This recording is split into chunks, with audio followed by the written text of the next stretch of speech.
ಕೆಲ್ಸಕ್ಕೆ ಕಥೆ ಕಟ್ತಾ ಇದ್ದಾಳೆ. ನಾನ್ ಯಾವ ಕಥೆನೂ ಕಟ್ತಿಲ್ಲ, ಇರೋ ಸತ್ಯನ ಹೇಳ್ತಾ ಇದ್ದೀನಿ. ನಮಗ್ ಆಕ್ಸಿಡೆಂಟ್ ಆಗಿ ನಮ್ ಫ್ಯಾಮಿಲಿ ದಿಕ್ಕಾಪಾಲಾಗೋಯ್ತು. ನಾನು ಧರ್ಮೇಂದ್ರ ಅವ್ರ ಕೈಗೆ ಸಿಕ್ತೆ. ಅವ್ರ ಮಗಳನು ನೋಡೋಕ್ ನಂತರನೇ ಇದ್ಲಂತೆ. ಆ ಕಾರಣಕ್ಕೆ ಅವ್ರು ನನ್ನ ದತ್ತು ಮಗಳಾಗ್ ತಗೊಂಡ್ರು. ನನಗೊಂದು ಜೀವನ ಕೊಟ್ರು. ಅದೇ ಟೈಮಲ್ಲಿ ಅಕ್ಕ ಸಿಕ್ಕಿದ್ಲು. ಆದ್ರೆ ಹುಚ್ಚಿಡ್ತಿರೋ ಸ್ಥಿತಿಲಿ ಸಿಕ್ಕಿದ್ಲು.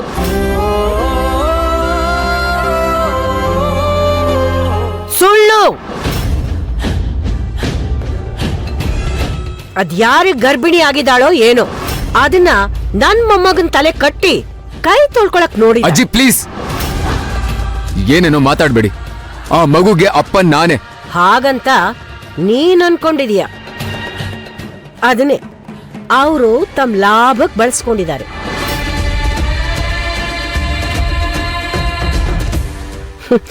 ಹುಲಿ ಹೊಟ್ಟೆನಲ್ಲಿ ಹುಲಿನೇ ಹುಟ್ಟುತ್ತೆ ಅಂತಾರೆ. ನಿನ್ ಹೊಟ್ಟೆನಲ್ಲಿ ಇಂಥ ಶತಮೂರ್ಖ ಹುಟ್ಟಿದಾನಲ್ಲೇ. ಅಮ್ಮ,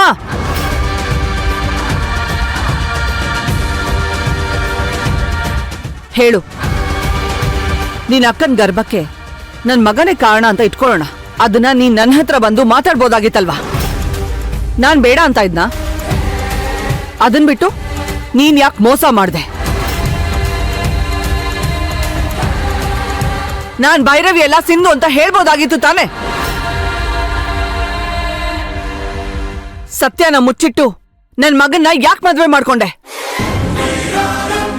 ಓಹೋ, ಧರ್ಮೇಂದ್ರ ದಿವಾನ್ ಅವರು ಯಾವಾಗ ಬೇಕಾದ್ರೂ ಮನ್ಸ್ ಬದಲಾಯಿಸಿ ಮನೆಯಿಂದ ಆಚೆ ಹಾಕ್ಬೋದು, ವಿರಾಟ್ನ ಮದ್ವೆ ಮಾಡ್ಕೊಂಡ್ರೆ ಶ್ರೀಮಂತರು ಮನೆ ಸೇರ್ಕೋಬಹುದು ಅಂತ ಈ ಸತ್ಯನ ಮುಚ್ಚಿಟ್ಯಾ? ಇಲ್ಲ, ಖಂಡಿತವಾಗ್ಲೂ ನನ್ಗಂತ ದುರ್ಬುದ್ಧಿ ಇಲ್ಲ. ಮತ್ಯಾಕೆ ಮುಚ್ಚಿಟ್ಟೆ? ಎಲ್ಲ ನನಗೋಸ್ಕರ. ಈ ಸತ್ಯ ಗೊತ್ತಾದ್ರೆ ಎಲ್ಲಿ ನೀವು ನನ್ನ ಅಥರ್ವನ ಒಂದ್ ಮಾಡೋದಿಲ್ವೋ ಅನ್ನೋ ಭಯದಿಂದ ಅವಳು ಏನು ಹೇಳ್ದೆ ಎಲ್ಲಾನು ಮುಚ್ಚಿಟ್ಲು. ಅವಳ ಪರವಾಗಿ ನಾನು ಕ್ಷಮೆ ಕೇಳ್ತೀನಿ. ದಯವಿಟ್ಟು ಕ್ಷಮಿಸ್ಬಿಡಿ. ಏನೇ ಕ್ಷಮಿಸೋದು? ಈ ವಿಷಯ ಏನಾದ್ರೂ ನಾಳೆ ಹೊರಗಡೆ ಗೊತ್ತಾದ್ರೆ ನನ್ ಮಗಳ ಗೌರವ ಏನಾಗ್ಬೇಕು? ನಿನ್ನ ವಿಷಯದಲ್ಲಿ ಮಾನ ಹೋಗಿದ್ರು ಇನ್ನೊಬ್ಬ ಮಗನ್ಗೆ ಧರ್ಮೇಂದ್ರ ಮಗಳನ್ನ ಸೊಸೆ ಮಾಡ್ಕೊಂಡ್ಲು ಅನ್ನೋ ಗೌರವ ಇತ್ತು. ಆದ್ರೆ ಈಗ ಅದು ರೋಲ್ಡ್ ಗೋಲ್ಡು ಅಂತ ಗೊತ್ತಾದ್ರೆ ನಮ್ ವಂಶದ ಮಾನ ಮರ್ಯಾದೆ ಏನಾಗ್ಬೇಡ?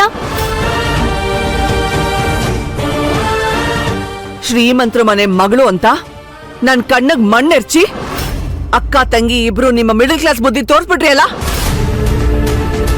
ನೀವು ಮಾಡಿರೋ ದ್ರೋಹನ ನಾನ್ ಕ್ಷಮಿಸೋ ಮಾತೇ ಇಲ್ಲ. ನಿಮ್ಮಂತವ್ರಿಗೆ ಈ ಮನೇಲಿ ಜಾಗ ಇಲ್ಲ.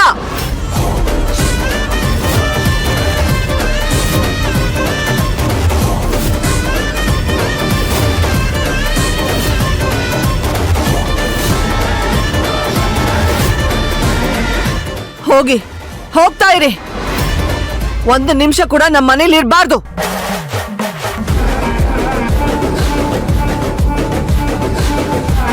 ಮಾಮ್, ಅದು ವಿರಾಟ್, ಇಂಥವಳು ನಿನಗ್ ಬೇಕಾ? ಮಾಮ್, ಅದು ಆಕ್ಚುಲಿ ದಯವಿಟ್ಟು ಭೈರವನ್ ಕಳ್ಕೋಬೇಡ. ಅವಳು ನಿಜಕ್ಕೂ ದೇವತೆ ಕಣೋ. ಅವಳು ಯಾವ ತಪ್ಪು ಮಾಡಿಲ್ಲ, ಯಾರಿಗೂ ದ್ರೋಹನೂ ಮಾಡಿಲ್ಲ, ಯಾರಿಗೂ ಸುಳ್ಳು ಹೇಳಿಲ್ಲ. ಸತ್ಯನ ಮುಚ್ಚಿಟ್ಟಿದ್ದಾಳಷ್ಟೇ. ಅದು ಭವಾನಿಗೋಸ್ಕರ. ದಯವಿಟ್ಟು ಅರ್ಥ ಮಾಡ್ಕೊಳ್ಳೋ. ವಸುಂಧರ, ಇದುವರೆಗೂ ನಾನು ನಿನ್ನನ್ನು ಏನೂ ಕೇಳಿಲ್ಲ. ಇದೊಂದು ಮಾತು ನಡೆಸ್ಕೊಡು, ಕೈ ಮುಗಿದು ಕೇಳ್ಕೊತೀನಿ. ಭೈರವಿ ನಮ್ಮ ಮನೆಯಿಂದ ಆಚೆ ಹಾಕ್ಬೇಡ, ಬೇಕಾದ್ರೆ ನಿನ್ ಕಾಲಿಗೆ ಬಿಡ್ತೀನಿ. ನಿಮ್ಮ ಸ್ಥಾನ ಏನಿದೆಯೋ ಅದನ್ನ ಮರಿಬೇಡಿ. ನನಗ್ ಬುದ್ಧಿ ಹೇಳಕ್ ಬರ್ಬೇಡಿ. ಏಯ್, ಏನೇ ನೋಡ್ತಿದ್ಯಾ? ನಡಿ ಆಚೆ.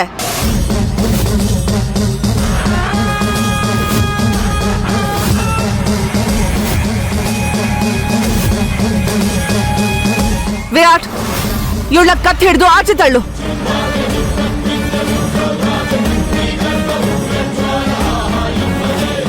ವಿರಾಟ್, ಬೇಡ ಕಣೋ. ವಿರಾಟ್, ಹೋಗು. ವಿರಾಟ್, ಅಲ್ಲ ಭೈರವಿ, ನೀನು ನನ್ನ ಹತ್ರ ಸತ್ಯ ಹೇಳ್ಬೋದಿತ್ತಲ್ವಾ? ನೀನ್ ಭೈರವಿ ಅಲ್ಲ ಸಿಂಧು ಅಂತ ಯಾಕೆ ಮುಚ್ಚಿಟ್ಟೆ? ಯಾಕೆ ನನ್ನ ಪ್ರೀತಿಗೆ ಮೋಸ ಮಾಡ್ದೆ? ವಿರಾಟ್, ಅವಳ ಜೊತೆ ಏನೋ ಮಾತು, ಅವಳನ್ನ ಆಚೆ ತಳ್ಳು ಅಂತ ಹೇಳ್ದೆ ತಾನೆ?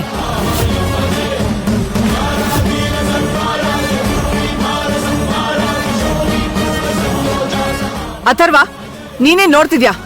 ಭವಾನಿನ ಆಚೆ ತಳ್ಳು. ಅವಳ ಹೊಟ್ಟೆಲ್ ಬೆಳೀತಾ ಇರೋ ಮಗು ನಿಂದಾಗೋದಕ್ಕೆ ಸಾಧ್ಯನೇ ಇಲ್ಲ. ಇಂಥ ಮೋಸ್ಗಾರರು ಅಂತ ಗೊತ್ತಾದ್ಮೇಲೂ ಅದು ನಿನ್ ಮಗು ಅಂತ ಹೇಗೋ ನಂಬ್ತೀಯಾ? ಕತ್ ಹಿಡ್ದು ಆಚೆ ತಳ್ಳು. ಅಮ್ಮ ಪ್ಲೀಸ್ ಅಮ್ಮ, ಭೈರವಿನ ಯಾವುದೇ ಕಾರಣಕ್ಕೂ ಮನೆಯಿಂದ ಆಚೆ ಕಳಿಸ್ಬೇಡ. ನಿನ್ ಕಾಲಿಗೆ ಬೇಕಾದ್ರೂ ಬೀಳ್ತೀನಿ, ಪ್ಲೀಸ್ ಅಮ್ಮ. ವಿರಾಟ್, ವಿರಾಟ್, ಪ್ಲೀಸ್ ನನ್ನ ಮಾತನ್ನ ನಂಬಿ. ನಾನು ನಿಮಗೆ ಮೋಸ ಮಾಡಿಲ್ಲ. ಅಕ್ಕನಿಗೋಸ್ಕರ ಹೀಗೆ ನಡ್ಕೋಬೇಕಾಯ್ತು. ನನ್ನನ್ನು ಕ್ಷಮಿಸ್ಬಿಡಿ. ವಿರಾಟ್, ಇನ್ನು ಒಂದು ಕ್ಷಣನೂ ಇವರಿಬ್ರು ನನ್ನ ಕಣ್ಮುಂದೆ ಇದ್ರೆ ನಾನು ಇವರಿಬ್ರನ್ನ ಕೊಲೆ ಮಾಡ್ಬಿಡ್ತೀನಿ.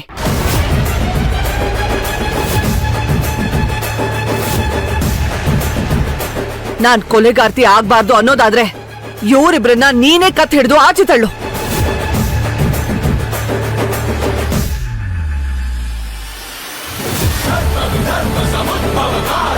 ವಿರಾಟ್, ವಿರಾಟ್ ನನ್ನ ಮಾತು ಕೇಳು ವಿರಾಟ್. ನಡೀರಿ. ವಿರಾಟ್ ಬೇಡ ಕಣೋ. ವಸುಂಧರಾ, ನಿನ್ ಕೈ ಮುಗಿತೀನಿ ಅವ್ನಿಗೆ ಹೇಳೋ. ವಿರಾಟ್ ಬೇಡ, ವಿರಾಟ್ ಪ್ಲೀಸ್. ಅಮ್ಮ ನೀನ್ ಹೇಳಮ್ಮ. ವಿರಾಟ್ ಬೇಡ ವಿರಾಟ್, ಪ್ಲೀಸ್ ನನ್ನ ಮಾತು ಕೇಳು ಅತ್ತೆ, ಪ್ಲೀಸ್ ಅತ್ತೆ. ಅಜ್ಜಿ ನಿಮ್ ಕೈ ಮುಗಿದು ಕೇಳ್ಕೊಳ್ತೀನಿ ಅಜ್ಜಿ. ವಿರಾಟ್, ನೀನ್ ಅವನ ಆಚೆ ತಳ್ತೋ ಇಲ್ಲ ನಾನ್ ತಳ್ಳೋ?